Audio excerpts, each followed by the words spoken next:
So I was looking at my keyboard and my shift key looks stupid, so let's make a new one.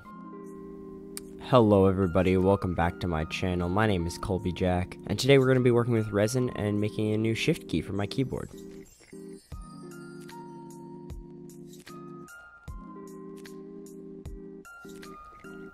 As always, we're going to start off by grabbing the mold.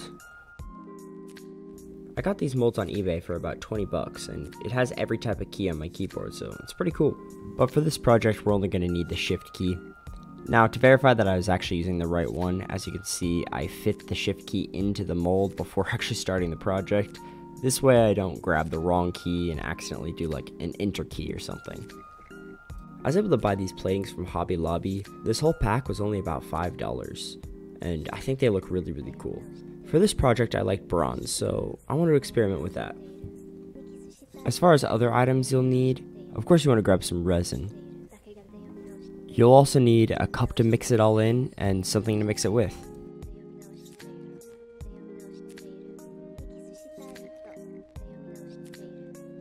I want to give a huge thanks to a YouTube channel that goes by the name of coolricebunnies. She commented on my video, which, by the way, thank you so much.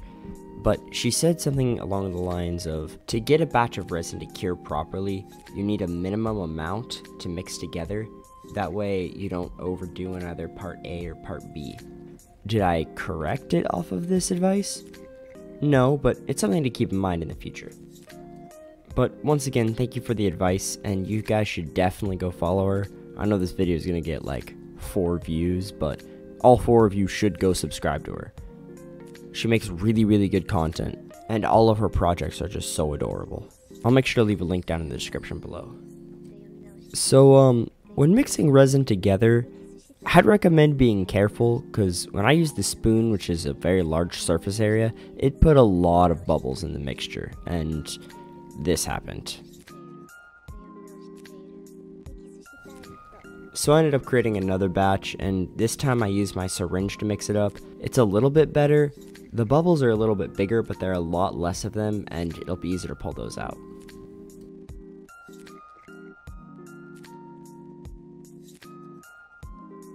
Now, I'd say this is arguably the most important step when making resin keycaps. You need to make sure that the stems look good. In fact, I have a prime example of why this is so important at the end of this video, but that's a little bit of foreshadowing. My advice is to take something like this syringe or a toothpick and to start on one side of the stems and then let the resin slowly fill in from the bottom up.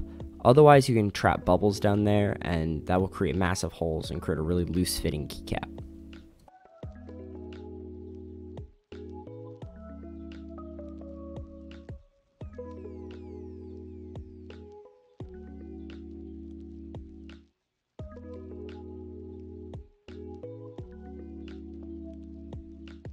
Even if you do this, it's still very important to wiggle these molds to make sure that all the bubbles get out. You don't want anything trapped underneath there. That will absolutely ruin the keycap.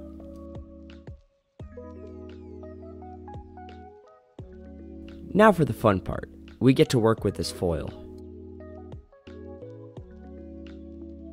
I started by just transferring it into the mold and then pushing it down to make sure that it wasn't leaking over any of the edges.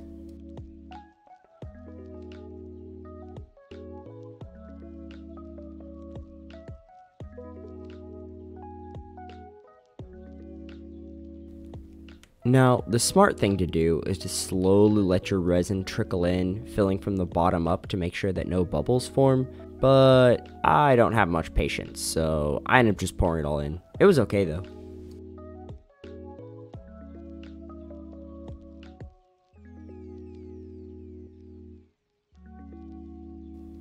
After this, you're going to want to take your toothpick or syringe and move everything around, making sure that there are 0 bubbles in the bottom.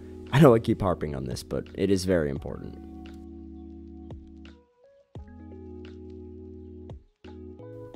The effect I was going for was more of like broken leaves almost, so I decided to break up the foil into a bunch of small pieces, and honestly, I think it turned out looking really cool. Here I'm also making sure to grab that foil and drag it out to the edges so we don't just have one big clump in the center. Now you're going to want to let your mold sit for approximately 10 to 15 minutes to let any bubbles from the bottom rise up to the top. Make sure you pop them, and then you're ready to put the molds together. Squish it down just enough so there's a little bit of overflow, but make sure you don't push it down too hard where you squeeze all the resin out and then you don't have a keycap.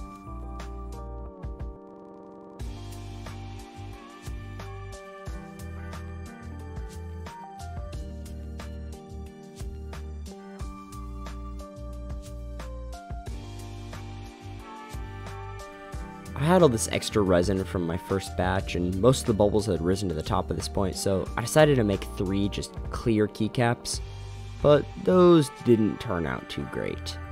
You'll see that at the end. Now it's time to demold. As you can see, I actually got a decent setup this time. It was just like a $10 setup from Walmart, but it really helped filming, so that's kind of cool.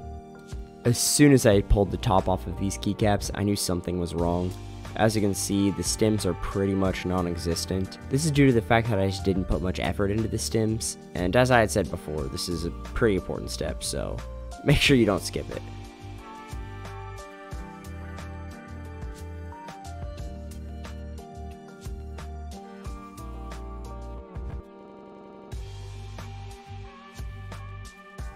Now, I'm not gonna lie, with the exception of the fact that these don't have stems and there's a lot of bubbles, I kind of like this clear keycap look, and it kind of gave me an idea for another video, which I might have already started filming at the time of recording this, but yeah, I think I want to try something with this.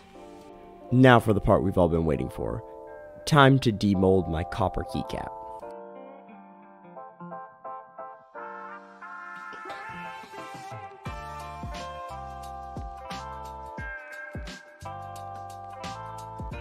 Okay, this looks super cool. I was so happy with the way this turned out.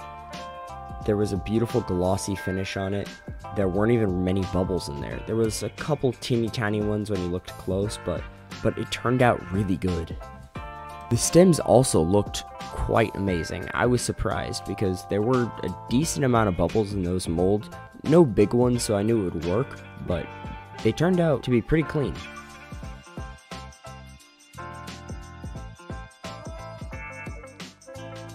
Now, the keycap was bent a little bit, and this is probably due to my room being either too hot or too cold, but it wasn't that big of a deal. It was still somewhat flexible, so I was able to bend it back into place, and it was looking straight in no time. Next, I just grabbed my little pocket knife and shaved off all the little scraggly bits on the edge. This is just to give it a little bit of a cleaner look and have it ready for my keyboard.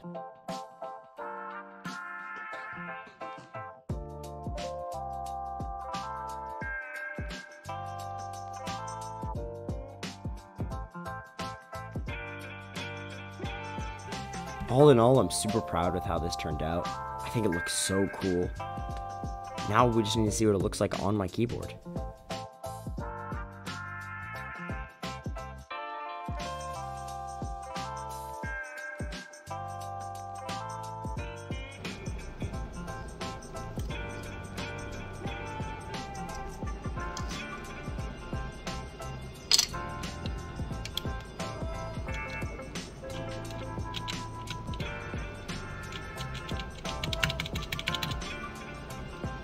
Now, here's when I noticed a little bit of a problem. It was extremely loose, but I do have an idea how to fix this. So to prevent this from happening, a really smart thing I could have done is to take it out after about 24 hours of hardening and then put it on the keyboard to settle the rest of the way around those stems, but I didn't do that, so I'm gonna have to think of another way. If I were to just take a tiny bit of resin on a toothpick and dip it down inside of those stems and maybe thicken it just a little bit, it might have a slightly better grip. So I might be doing that in an upcoming short. I haven't started it yet, but I'll make sure to show you guys that process. So I waited another 24 hours and just kind of let it settle. It got a little bit stiffer, but I do still think I'm going to try that toothpick method. I'll make sure to release a short on this channel, so if you want to see it, make sure you like and subscribe this video so you can be notified when that one comes out. All in all, I'm really happy with how this turned out. If you guys have any ideas for other keycaps I can make sure you leave those down in the comments below. Thank you so much for watching till the end, and I will see you in the next video. Once again, thank you to Cool Rice Bunnies for leaving the comment on my last video, helping me out and giving me all that advice. I'll make sure to leave her channel in the description, so go subscribe to her.